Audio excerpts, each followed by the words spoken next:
Welcome to BV9 news. ముందుగా headlines చూద్దాం. AP deputy speaker గా రఘురామకృష్ణంరాజు ఎన్నిక. కుర్చీలో కూర్చోబెట్టి శుభాకాంక్షలు తెలిపిన అయ్యన్న, చంద్రబాబు, పవన్ అభినందనలు తెలుపుతూ చంద్రబాబు ప్రసంగం. రఘురామ పోరాట యోధుడంటూ కితాబు.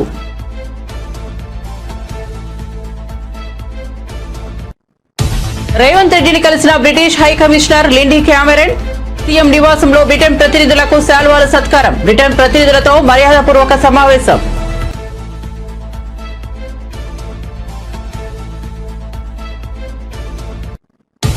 శాసనసభ సాక్షిగా తన తల్లిని అవమానించారన్న లోకేష్. అందుకే ఆనాడు చంద్రబాబు బాయ్కాట్ చేశారని వెల్లడి. జగన్ రెడ్డి కుటుంబం గురించి తాము ఏనాడు మాట్లాడలేదని స్పష్టీకరణ.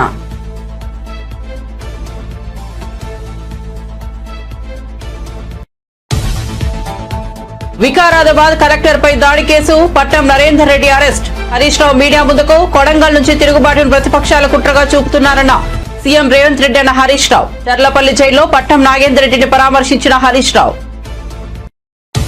ఇక వార్త వివరాల్లోకి వెళ్తే సీఎం రేవంత్ రెడ్డిని జూబ్లీహిల్స్ నివాసంలో British high commissioner Lindy Cameron మర్యాదపూర్వకంగా కలిశారు. రేవంత్ రెడ్డి, లిండీ క్యామెరన్ సహా వెంట ఉన్న బ్రిటన్ అధికారులను శాల్వాతో సత్కరించి జ్ఞాపికలు బహూకరించారు. వారి వెంట కాంగ్రెస్ సీనియర్ నేత మాజీ ఎంపీ మధు యాష్కి కూడా ఉన్నారు.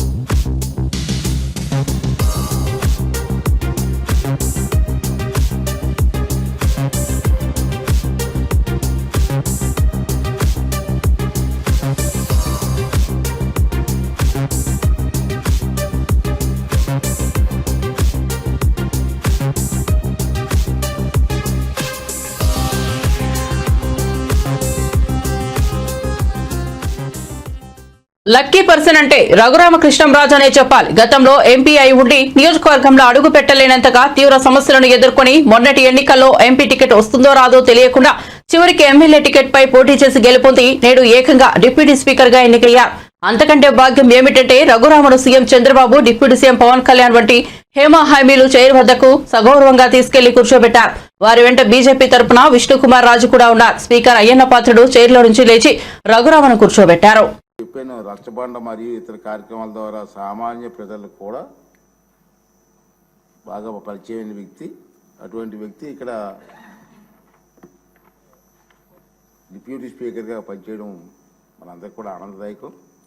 మరి చంద్రబాబు నాయుడు గారి ఆశీస్సులతో రాజుగారు ఇంకా బ్రహ్మాండంగా పనిచేసి చిరస్థాయిగా మీ పేరుండిపోయే విధంగా పనిచేసే అవకాశాన్ని భగవంతుడు మీకు ఇవ్వాలని చెప్పి మనస్ఫూర్తి కోరుకుంటూ మీకు శుభాకాంక్షలు తెలియజేస్తున్నాను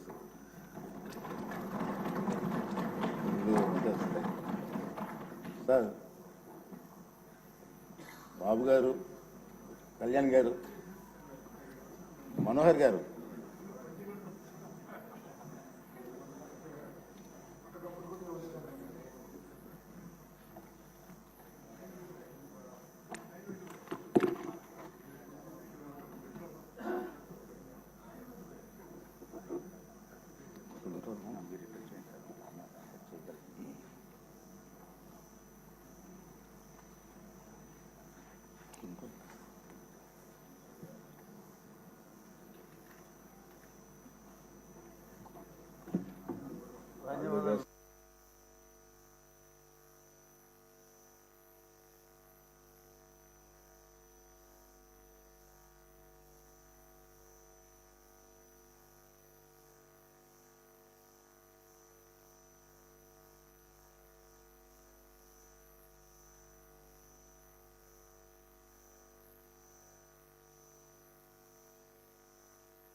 ఏపీ అసెంబ్లీ డిప్యూటీ స్పీకర్ గా టీడీపీ శాసనసభ్యుడు రఘురామకృష్ణంరాజు బాధ్యతలు స్వీకరించారు. ఈ సందర్భంగా ముఖ్యమంత్రి చంద్రబాబు అభినందనలు తెలిపారు. తన ప్రసంగంలో చంద్రబాబు రఘురామను ఒక పోరాట యోధుడిగా, ధైర్య సాహసాలకు మారుపేరుగా అభివర్ణించారు. కల్మషం లేని వ్యక్తి రఘురామ అని పేర్కొన్నారు. గతంలో ఎవరింత భయపెట్టాలని చూసినా వెనుకంజ వేయకుండా తాను నమ్ముకున్న సిద్ధాంతం ప్రకారం ముందుకు వెళ్లారని కొనియాడారు. ఆ సమయంలో ఏమాత్రం భయపడి ఉన్నా రఘురామ పరిస్థితి ఎలా ఉండేదో అని వ్యాఖ్యానించారు. కానీ అన్ని కష్టాలను నిబ్బరంగా ఎదుర్కొన్నారని ప్రశంసించారు. ఆనాడు ఎలాంటి కుట్రలు చేయకపోయినా ఏకపక్షంగా వ్యవహరించి రఘురామపై రాజద్రోహం కేసు పెట్టారని చంద్రబాబు వెల్లడించారు. మామూలు వ్యక్తి అయితే ధైర్యంగా ముందుకు వచ్చేవాడు కాదు. ఒక్కసారి నేను ఎన్నోసార్లు చెప్పాను, కొంతమంది నేరస్తులు నాకు ఇది చూసినప్పుడు ఒకటి గుర్తొస్తుంది. ఇలాంటి చూసినప్పుడు ఇంకా చాలా జరుగుతున్నాయి. అవి చూసినప్పుడు నాకు ఎప్పుడు కూడా దేశంలో ఎక్కడన్నా జరిగిందా అని నేను అధ్యయనం చేశాను.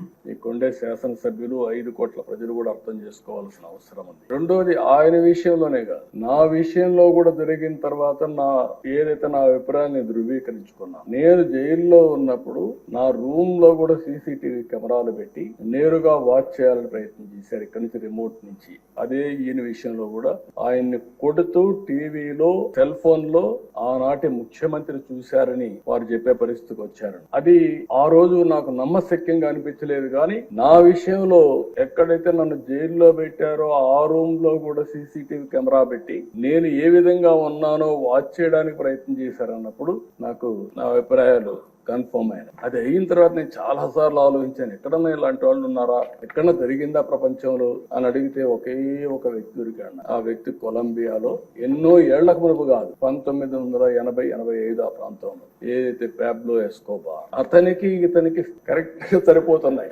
పోలికలు, దాంట్లో ఏం అనుమానం లేదు. అతను కూడా మీరు చూస్తే కొలంబియాలో మారక ద్రవ్యాల ముఠాలకు ఎస్కోబార్ నాయక్ అత్యంత ధనికుడుగా, నేరస్తుడుగా, దుర్మార్గుడిగా ఎమర్జ్ అయ్యాడు. దుర్మార్గుడు అంటున్నా నేను. ప్రపంచ మార్కెట్ లో 80% కోకైన్ వంటి మారక ద్రవ్యాలని తయారు చేసి సరఫరా చేసి మొత్తం ప్రపంచంలోని స్మగ్లర్ గా తయారయ్యాడు. మన ఈయన కూడా చూస్తే గంజాయి వచ్చింది, డ్రగ్స్ వచ్చాయి. ఈ రోజు నేను హామీ ఇస్తున్నా, ఎట్టి పరిస్థితుల్లో రాబోయే రోజుల్లో ఎవరైనా సరే గంజాయి అమ్మినా, గంజాయి పండించిన ఉక్కు పాదంతో ఈ ప్రభుత్వం అణిచివేస్తుంది. ఒక్క రోజు కనీసం ఆలోచించాడా? ఎంత మంది పిల్లలు, ఎంత మంది నాశనం అయిపోయారు గంజాయి తీసుకొని, ఎంతమంది డ్రగ్స్ కడెక్ట్ అయిపోయి ఎన్ని ఘోరాలు నేరాలు జరిగాయంటే అన్ని ఘోరాలు నేరాలు జరిగే పరిస్థితి వచ్చింది. ఆ పాబ్లో ఎస్కోబార్ అయితే 1985లో సుప్రీం కోర్టులో గెరిల్లాతో దాడులు చేపించాడు. 11 మంది న్యాయమూర్తిని చంపేశారు. ఇది ఈ ఎంపీని కూడా అదే విధంగా చంపారు. కనీసం ఈ దేశంలో ప్రజాస్వామ్యంలో కాస్తో కోస్తో చెక్స్ అండ్ బ్యాలెన్సెస్, కోర్టులు ఇవన్నీ ఉన్నాయి కాబట్టి కొంతవరకన్నా బయటపడ్డాం గానీ, లేకపోతే ఇతన్ని ఎప్పుడో ఎలిమినేట్ చేసే పరిస్థితికి వచ్చారు. మమ్మల్ని కొట్టినా చంపినా కూడా మా భూములను ఇవ్వమని లగచర్ల గ్రామస్తులు తేల్చి చెప్పారు. ఈ మేరకు గురువారం సోమాజిగూడ ప్రెస్ క్లబ్ లో పలువురు లగచర్ల గ్రామస్తులు మీడియా సమావేశంలో మాట్లాడారు. ఈ సందర్భంగా లగచర్ల గ్రామస్తురాలు మాట్లాడుతూ, లగచర్లలో తన కుటుంబానికి 15 ఎకరాల భూమి ఉందని, మాకు భూములు లేవన్న వాదనలో ఎలాంటి నిజం లేదని వెల్లడించారు. మాకు కనీసం ఆ రోజు కలెక్టర్ వస్తున్న విషయం కూడా తెలియదు, మేము ఎవరి మీద దాడి చేయలేదని తెలిపారు.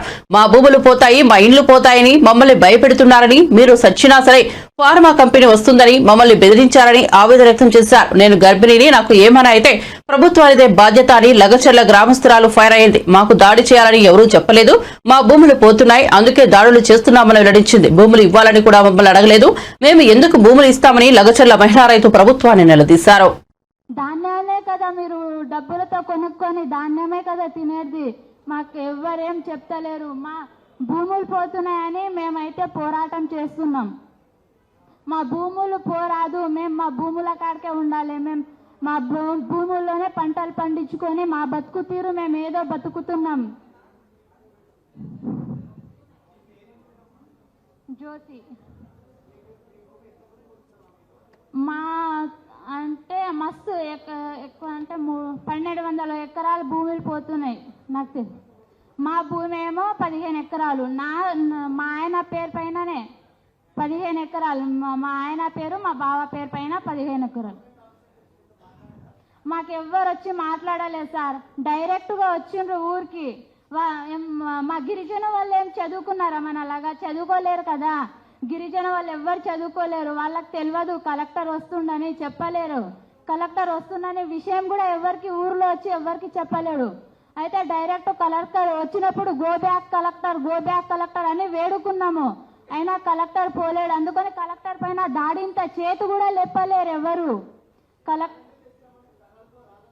ఎవరికి చేయలేం సార్ దాడి. మేము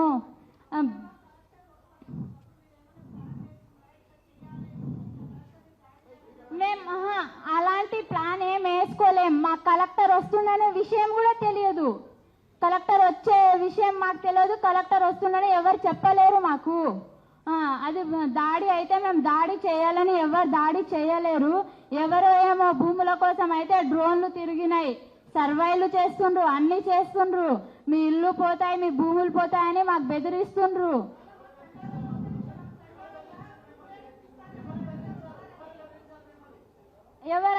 ఎవరు పడితే వాళ్ళు వచ్చి మీకు ఫార్మా వస్తుంది, కన్ఫర్మ్ గా ఫార్మా వస్తుంది. మీరు మీరు చచ్చిపోతే కూడా ఫార్మా పక్కా వస్తుందని చెప్తుండ్రు. అందుకనే మేము వాళ్ళ పేర్లు నాకు తెలియదు సార్, కానీ ఎవరన్నా వస్తారు భూముల కోసం అని ఇట్లా తిరుగుతారు. అంటే మా గుట్టల పూర్తిగా అక్కడ తిరుగుతారు. ఎందుకు తిరుగుతున్నారు అంటే సర్వై చేస్తున్నారు అని చెప్తారు. సరే, ఇప్పుడు ఎవరన్నా వచ్చినప్పుడు సర్వై చేస్తున్నామంటే ప్రజలందరూ దాడి చేస్తారు కదా. సర్వై చేస్తే మా భూముల పైన సర్వై ఎందుకు చేస్తారు మీరు? మేము మాకు తెలియదు అధికారం. కలెక్టర్ అన్న వస్తుండని మాకు తెలియదు. మాట్లాడతాడని కూడా మాకు ఎవరు చెప్పలేరు. ఊర్లో కలెక్టర్ వస్తుండు అని చెప్పలేరు. చెప్పి ఉంటే మేము మాట్లాడుతుంటాం, కలెక్టర్తో మాట్లాడుతుంటాం. కలెక్టర్ మేము మాట్లాడుతాం, ఏమంటాం, మాకైతే మాకు భూములు ఉన్నాయి, మా భూములు పోతున్నాయి, మాకు ఫార్మా వద్దు, ఏమొద్దు, మా బతుకు తీరు మేము ఏదో బతుకుతున్నాము. ఏ సురేష్ వచ్చి మాకు చెప్పలేరు. ఊరికి తండ వాళ్ళకైతే ఎవరికి చెప్పలేడు.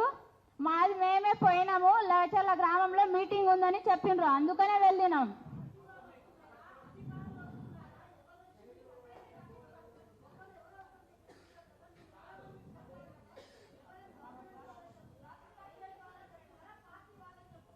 ఏ పార్టీ చెప్తలేరు. నైట్ టైం డ్రోన్లు వేసి సర్వే చేస్తుండ్రు.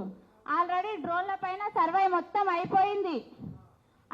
తర్వాతనే ఇప్పుడు కూడా మాకు చెప్తుండ్రు కన్ఫర్మ్ ఫార్మా వస్తుంది, మీరు ఎంత ప్రయత్నించినా ఏం చేసినా ఫార్మా వస్తుంది అని అంటుండ్రు. మాకు ఫార్మా వద్దు, మా ఏమో మేము బతుకుతున్నాం. ఆ ఫార్మా అది కూడా మెడిసిన్ తయారు చేస్తారంట. ఆ ఫార్మాలో మెడిసిన్స్ తయారు చేయడం వల్ల గాలి కాలుష్యం అవుతుంది, నీరు కాలుష్యం అవుతుంది, మొత్తం అందరికీ అది ఎఫెక్టే అవుతుంది. మా రెండు ఊర్లు అయితే పోతున్నాయి, లగచెర్ల, పులిచెర్లకుంట తండ, హకీంపేట. రాష్ట్ర ప్రభుత్వ పాలనపై ప్రజా తిరుగుబాటు మొదలైందని, అది కొడంగల్ నుంచే అని బీఆర్ఎస్ నేత మాజీ మంత్రి హరీష్ రావు అన్నారు. ఈ క్రమంలో వికారాబాద్ జిల్లా కలెక్టర్ అధికారులపై దాడి కేసులో అరెస్టైన మాజీ ఎమ్మెల్యే పట్నం నరేందర్ రెడ్డిని మాజీ మంత్రి హరీష్ రావు పరామర్శించారు. హరీష్ రావు జర్లపల్లి జైలుకు వెళ్లి ఆయనతో మాట్లాడారు. అనంతరం హరీష్ రావు మీడియాతో మాట్లాడుతూ సంచలన వ్యాఖ్యలు చేశారు. కొడంగల్ నుంచే తిరుగుబాటు మొదలైందని హరీష్ రావు పేర్కొన్నారు. అయితే ఆ తిరుగుబాటును సీఎం రేవంత్ ప్రతిపక్షాల కుట్రగా చిత్రీకరిస్తున్నట్లు ఆయన ఆరోపించారు. పిలిచి మాట్లాడాలి, వారి సమస్య పరిష్కారం చేయాలి. కానీ పోలీసుల చేత, గుండాల చేత, రాజకీయ నాయకుల చేత వాళ్ళని బెదిరించేటువంటి ప్రయత్నానికి రేవంత్ రెడ్డి గారు పాల్పడతా ఉన్నారు. అంటే నీకు ఓటేస్తే ఏదో మేలు జరుగుతుంది, మేమంతా బాగుపడతాము, 15,000 రూపాయల రైతు భరోసా వస్తుంది, 2,500 మహాలక్ష్మి వస్తుంది, 4,000 పెన్షన్ వస్తుంది అని మేం బాగుపడతామని నీకు ఓట్లేసిన పాపానికి ఆ లఘుచర్ల గ్రామ ప్రజల మీద కర్కశంగా ఇవాళ నువ్వు వ్యవహరిస్తా ఉన్నావు. కట్టు బట్టలతో, పిల్ల పాపలతో ఊరు విడిచి పారిపోయేటట్టు చేసావు. అంటే నీకు ఓట్లేసి గెలిపిస్తే నువ్వు వాళ్ళకి ఇచ్చిన బహుమానం ఇది? వాళ్ళ భూములు గుంజుకోవడమే, కుట్రపూరితంగా చేయడమే నువ్వు ప్రజలకు చేసే సేవనా అని చెప్పి మేము అడుగుతా ఉన్నాం. పట్నం నరేందర్ రెడ్డి గారు ఒక ప్రతిపక్ష పార్టీగా, ప్రతిపక్ష నాయకుడిగా ఆ రైతులకు అండగా నిలిచే ప్రయత్నం చేసినాడు, రైతులకు ధైర్యాన్ని ఇచ్చే ప్రయత్నం చేసినాడు. ఆయనకు ఏ సంబంధం లేదు. కాంగ్రెస్ పార్టీ నాయకులు మాట్లాడుతుండ్రు, ఈ సంఘటన జరిగి రాయించుడు, అబద్దాలు మాట్లాడు, కాంగ్రెస్ నాయకులు ప్రెస్ మీట్లు పెడుతుండ్రు. పోలీస్ రిమాండ్ ఒకే ఒక్కసారి ఆ రోజు ఫోన్ వచ్చిందని చెప్పి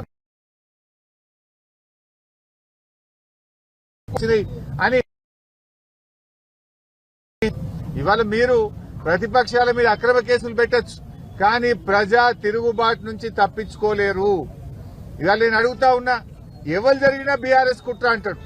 మొన్నటిదాకా నిరుద్యోగ యువత అశోక్ నగర్ లో ఎస్సీ, ఎస్టీ, బీసీలకు అన్యాయం జరుగుతా ఉంది, జీవో 29 రద్దు చేయండి అని చెప్పి అశోక్ నగర్ లో నిరుద్యోగ యువత రోడ్ల మీదకి వస్తే అది దాని వెనుక బీఆర్ఎస్ పార్టీ ఉందని రేవంత్ రెడ్డి గారు మాట్లాడుతూ ఉంటారు.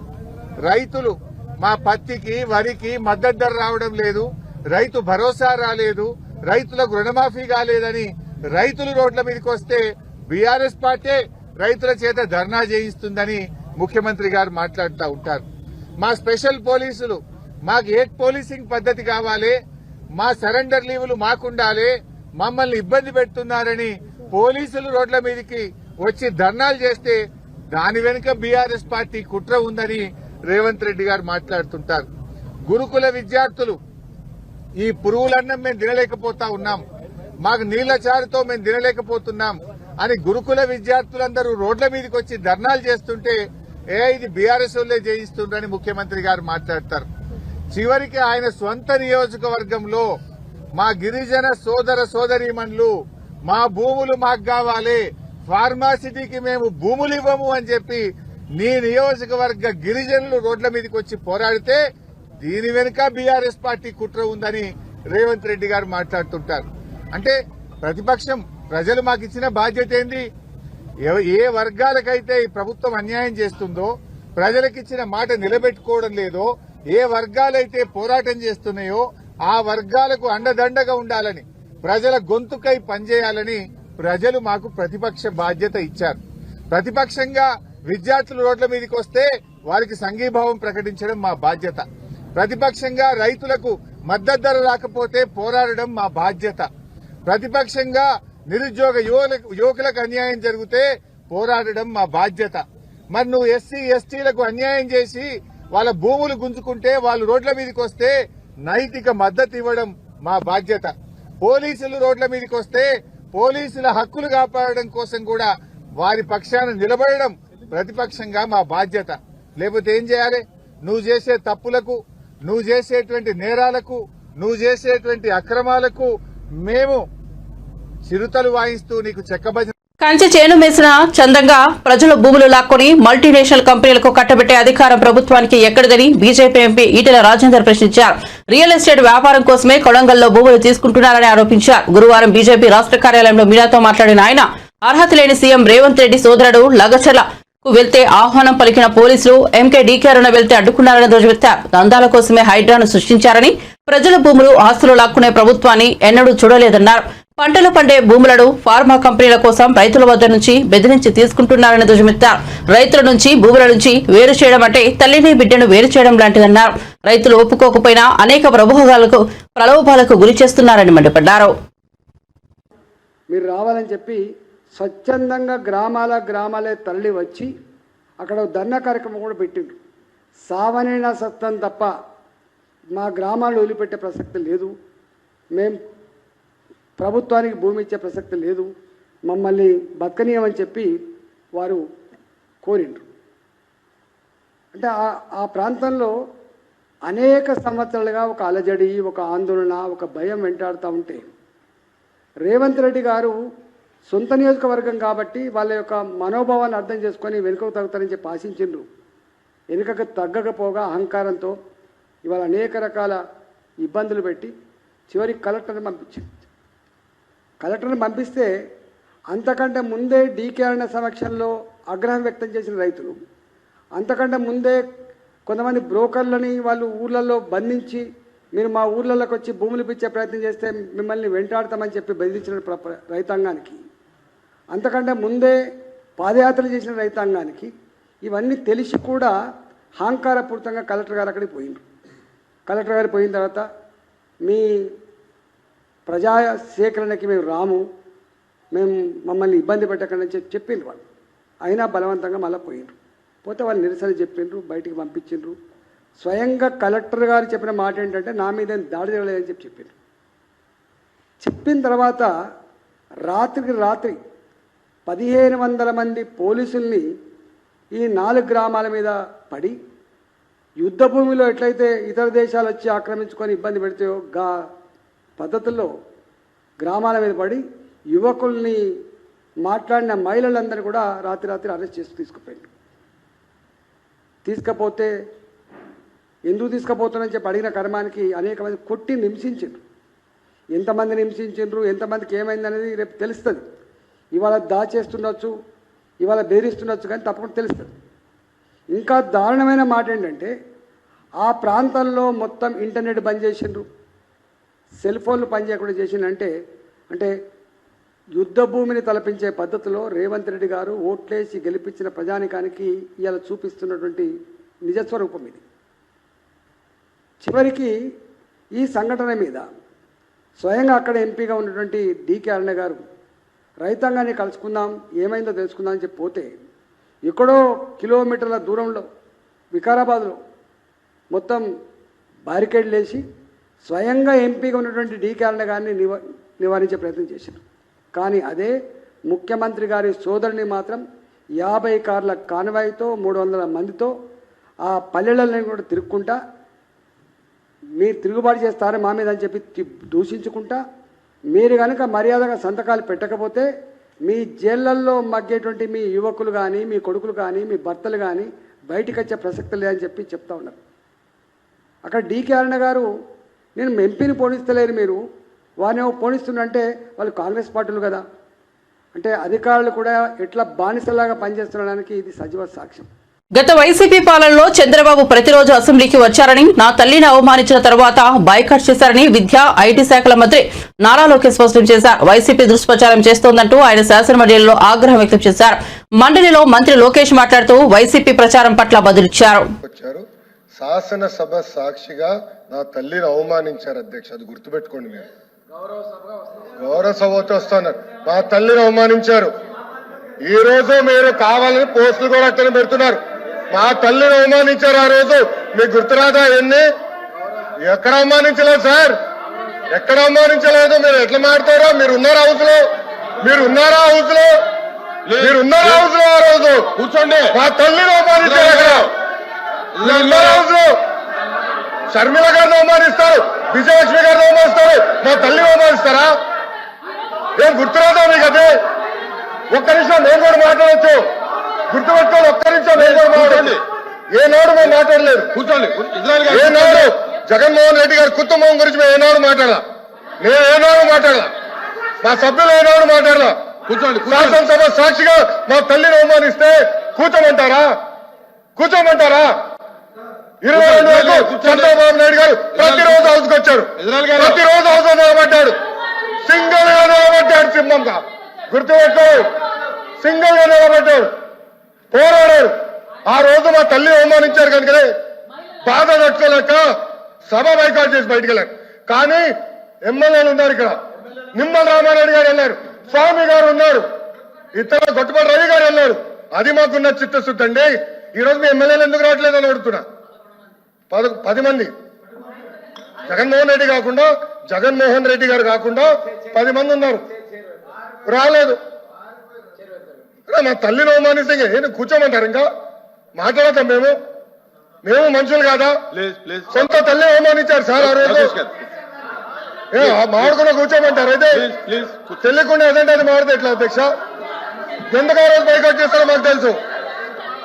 నేను అక్కడే కూర్చోండి. కూర్చోండి సార్. అధ్యక్ష సమర్థించట్లేదు అంటారు. ఒక్క నిమిషం. ఇప్పుడు సమర్థించట్లేదు అంటారు. ఎవరైతే ఆ రోజు అవమానించారో టికెట్ ఇచ్చారు కదా అధ్యక్ష, మళ్ళీ సమర్థిస్తాం కాదా అది? ఎవరైతే మా తల్లిని అవమానించారో వాళ్ళకి మళ్ళీ టికెట్ ఇచ్చారు, వాళ్ళు ఓడిపోయారు, అది డిఫరెంట్ స్టోరీ. బట్ టికెట్ ఇచ్చినప్పుడు సమర్థిస్తాం కాదా అధ్యక్ష? అది ఎట్లా మారుతారు అధ్యక్ష? ఎల్ఓపి గారు దయచేసి ఆలోచించమని కోరుతున్నా. ఆ రోజు సమర్థించారు, టికెట్ ఇచ్చారు, ఓడిపోయారు ఆ వ్యక్తి. దానికని ఏమంటారు అధ్యక్ష? సో దయచేసి ఆనాడు చంద్రబాబు నాయుడు గారు 2.5 సంవత్సరాలు నాకు గుర్తున్నంత వరకు అధ్యక్ష 2.5 years హౌస్కి వెళ్ళారు. దాని తర్వాత ఎప్పుడైతే మా తల్లిని అవమానించారో అప్పుడే బయటకు వచ్చి వీడియోలు ఉన్నాయి, ఎవరేం చేస్తారో తెలుసు, రాష్ట్ర ప్రజలు ఆనాడు చూశారు, అన్ని బయట ఉన్నాయి అధ్యక్ష. మళ్ళీ ఎందుకు సమర్థిస్తారో రాకపోతే అర్థం అవట్లేదు.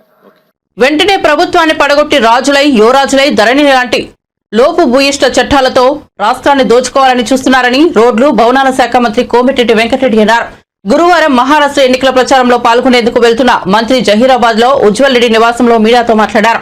కాంగ్రెస్ పార్టీకి ఏం దోహా లేదని మళ్లీ తామే గెలుస్తామన్నారు. తెలంగాణ రాష్ట్ర సరిహద్దు నియోజకవర్గమైన జహీరాబాద్ ప్రాంతంలో రోడ్ల అభివృద్ధికి తగిన చర్యలు తీసుకుంటుందని, అదేవిధంగా గ్రామాల నుంచి మండల్ హెడ్ క్వార్టర్ కు, అదేవిధంగా మున్సిపాలిటీ అప్రోచ్లకు రోడ్లన్నింటినీ బీటీగా అభివృద్ధి చేస్తామన్నారు. జిల్లా హెడ్ క్వార్టర్స్ కు వచ్చే రోడ్డును డబుల్ రోడ్లుగా వచ్చే 4 ఏళ్లలో నిర్మిస్తామన్నారు. కమిషన్ రిపోర్ట్ ఇచ్చింది, ఎంక్వైరీ కమిషన్. దాంట్లో కేసీఆర్కు నోటీసులు ఇస్తే ఆయన హైకోర్టు పోయి స్టే చేసుకున్నాం. ఒకవైపు కాళేశ్వరం కూడా రిపోర్ట్ సబ్మిట్ చేసింది. ఇక మొత్తం పార్టీ భవిష్యత్తు కాదు కదా, మా పర్సనల్ భవిష్యత్తు కూడా లేదు.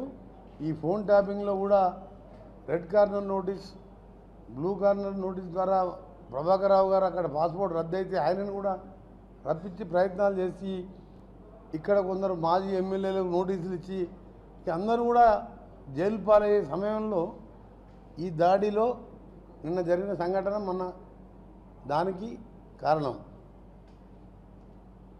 అందుకనే నేను ఐఏఎస్ ఆఫీసర్లే కాదు, ఉద్యోగులు, రిటైర్డ్ ఉద్యోగులకు, టీచర్లకు కానీ ఇంటర్ మేధావులందరికీ విజ్ఞప్తి చేస్తున్నా, ఎప్పుడన్నా ఇక్కడ ఇట్లా జరిగిందా? ముఖ్యంగా 10 సంవత్సరాల తెలంగాణ రాష్ట్రంలో అవసరం లేని మల్లన్న సాగర్కు 50,000 ఎకరాల భూమి సేకరణ చేసి పోలీసులను పెట్టి అక్కడ కలెక్టరు, కమిషనరు, అక్కడే పక్కకే కొండపోచమ్మ, రంగనాయక 3 పెద్ద రిజర్వాయర్లను పెట్టి బడుగు బలహీన వర్గాల దళితుల రైతు భూములు గుంజుకొని కేసులు పెట్టి పోలీసులతో రౌడీ అని బెదిరిస్తే మేమందరం కూడా పోయినాం అక్కడికి. కానీ ఎప్పుడు కూడా మేము రైతులని ఆఫీసర్ల మీద అటాక్ చేయమని రెచ్చగొట్టలే, బతిలాడినాం. అలాగే నా పార్లమెంట్లో ఇబ్రాహీంపట్నం దగ్గర ఫార్మాసిటీ మీద 14,000 ఎకరాలు దళితులు అసైన్ ల్యాండ్ గుంజుకుంటే కూడా నేను 100 సార్లు ధర్నా చేసిన, రిక్వెస్ట్ చేసినాం ప్రధానమంత్రి నుంచి ముఖ్యమంత్రికి వెళ్ళి కేటీఆర్ దాకా బతిలాడుకున్నాం తప్ప ఎప్పుడు కూడా ఇట్లా దాడులు చేపించలే. ఇంకా దాడి జరిగిన తర్వాత ఢిల్లీకి వెళ్ళి మాట్లాడతారు ఆయన, మీ పోరాటానికి మా మద్దతు ఉంటుందని. ఇంకా మీరు ఆలోచించండి తెలంగాణ ప్రజలారా, ఈయన అమెరికాలో చదువుకొని వచ్చిన వ్యక్తి సాక్షాత్ ఒక ఐఏఎస్ ఆఫీసరు జిల్లా మేజిస్ట్రేట్ మీదనే ఈ విధంగా చేస్తే మీరు కొండపోచమ్మాయి అన్ని పల్లన్న సాగరు కమిషన్ల కోసం పోలీసులను పెట్టి దౌర్జన్యంగా 78,000 ఎకరాలు గుంజుకొని ఆ రోజు మీరు రెచ్చగొడితే మీరు అక్కడ ప్రాజెక్టు కట్టేవాళ్ళ? మీ దోపిడీ కొనసాగుతుండేనా? ఇది చాలా దురదృష్టకరమైన సంఘటన. దాని మీద ఎంత పెద్ద వాళ్ళు ఉన్నా సరే ఒక మాజీ ఎమ్మెల్యే 42 సార్లు మాట్లాడిండ. కేటీఆర్తో మాట్లాడినట్టు ఫోన్ రికార్డు ఉంది. సమగ్రంగా విచారణ జరుగుతుంది కాబట్టి దాని మీద మొత్తం చెప్పు. ఎంక్వైరీ రిపోర్ట్ వచ్చిన తర్వాత ఎంత పెద్దోడు ఉన్నా లోపలికి పోవాల్సిందే. ఎందుకంటే కలెక్టర్కే భద్రత లేనప్పుడు భద్రత అంటే వరి తెగించి బులెటిన్ ముగించే ముందు హెడ్లైన్స్ మరోసారి చూద్దాం. ఏపీ డిప్యూటీ స్పీకర్ గా రఘురామకృష్ణంరాజు ఎన్నిక, కుర్చీలో కూర్చోబెట్టి శుభాకాంక్షలు తెలిపిన అయ్యన్న, చంద్రబాబు పవన్ అభినందనలు తెలుపుతూ చంద్రబాబు ప్రసంగం, రఘురామ పోరాట యోధుడంటూ కితాబు.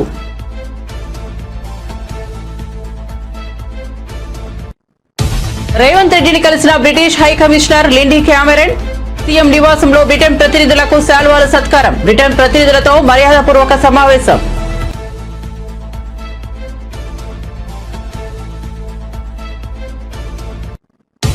శాసనసభ సాక్షిగా తన తల్లిని అవమానించారన్న లోకేష్, అందుకే ఆనాడు చంద్రబాబు బాయ్కాట్ చేశారని వెల్లడి, జగన్ రెడ్డి కుటుంబం గురించి తాము ఏనాడు మాట్లాడలేదని స్పష్టీకరణ.